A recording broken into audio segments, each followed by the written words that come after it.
All right, hear me out. SpongeBob as an animatronic. Let's see it. Okay, so I'm gonna put some aluminum foil on him just to make him bulk up a little bit before we add the clay onto him. And then bend the arms just a bit and just add the clay. And we gotta make sure it's the right shape. Just condense it down a little bit. Make sure to pack it down. Just smooth it out a little bit. And now I'm just making the smiley face on here just to kind of get the proportions accurate for SpongeBob. Oh, maybe you are a good artist. Looks like something Picasso made.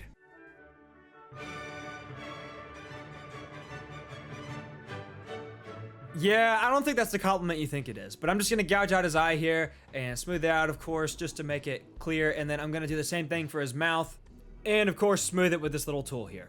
Now I'm gonna add these little squiggly bits here and they're gonna make the eye kind of just pop out some more just to help the weathering make more sense, because I'm trying to go for like a weathered animatronic look. I'm gonna give him his little Pinocchio nose here, make it stick out. And then I'm gonna add his eyeball in here. Now I'm adding his little buck teeth, his little chipmunk teeth. Adding a little slit here because I really wanted to match the natural degrading of an animatronic. And then of course I'm doing it on his temple as well. Basically, I was thinking maybe there were some drops from the abandoned building that he's in that caused there to be a giant hole here. So that's what I'm going for. You know, it's just the natural decay that you get when you have an animatronic that's been in a building for, I don't know, 15 years. Now I'm just cleaning up his foot, trying to get it smoothed out. Now I'm just adding on his collar.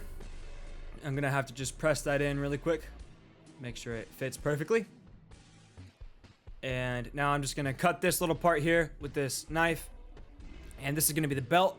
If you just watch here in a second, I'm gonna go ahead and put it on, but first I have to take this little piece off here.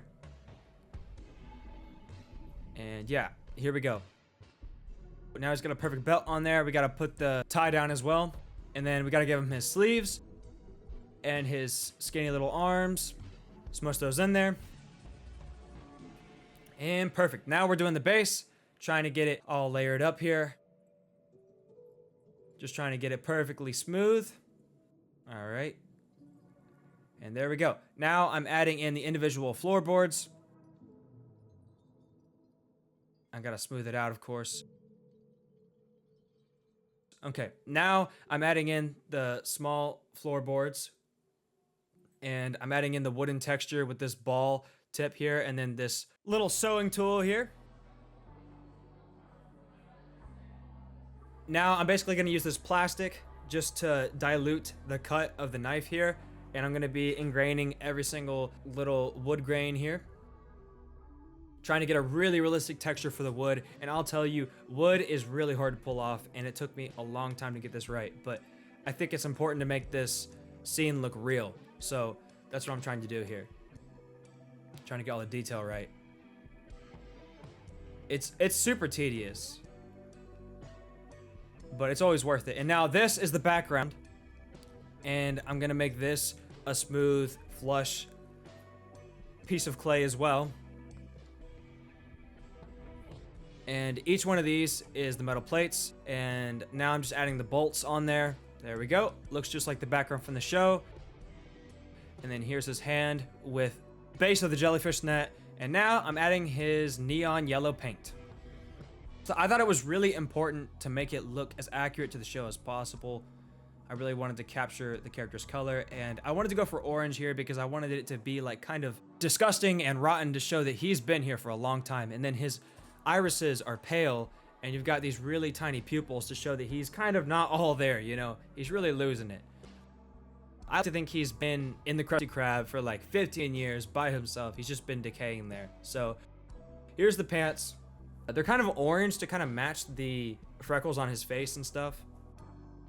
And then the tie has to be red to match with the mouth and everything. I really like how all the colors come together. They tie together. And there's the freckles, each one of them a defining characteristic. And now I'm giving him his eyelash, another defining characteristic. Also, whose decision was it to put eyelashes on him? That's so weird, but I love it. And here's the background. Once again, I'm just making it accurate to the colors from the show.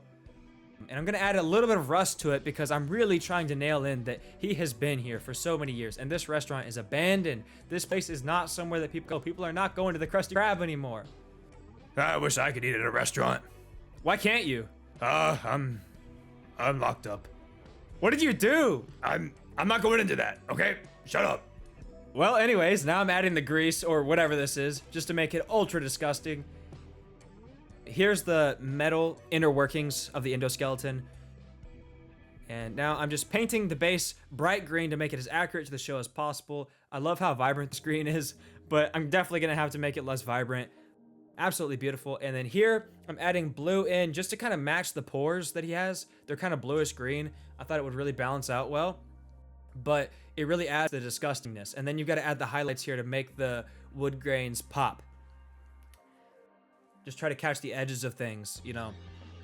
SpongeBob is living in absolute filth. This is disgusting. Look at that, all this brown crap everywhere. I don't know what this is. But it kind of matches with the pants a little bit, so that's why I like it. It's just supposed to be like maybe dirt or soot. And then you've got to kind of dry it off just to make it less intense. And then you've got to make the nails here. I didn't want to make them too shiny because then they would stick out way too much. But that's right, I'm going down to the tiniest little detail of the Krusty Krab. I'm trying to make this feel like a real scene. I just thought it would feel really cool if he was actually seeming like a real animatronic at this restaurant who's been here for probably, honestly, 15 years, like I said. And I feel like it would be really lonely and sad, and he's probably missing his best days. He's probably feeling like his best days are behind him. SpongeBob is not having a good time here. Bring back the Krusty Krab, damn it. Give SpongeBob some justice. Poor guy. But yeah, there he is.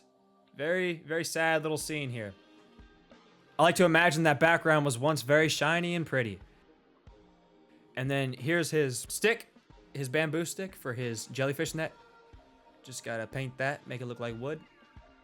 And then here's the jellyfish net.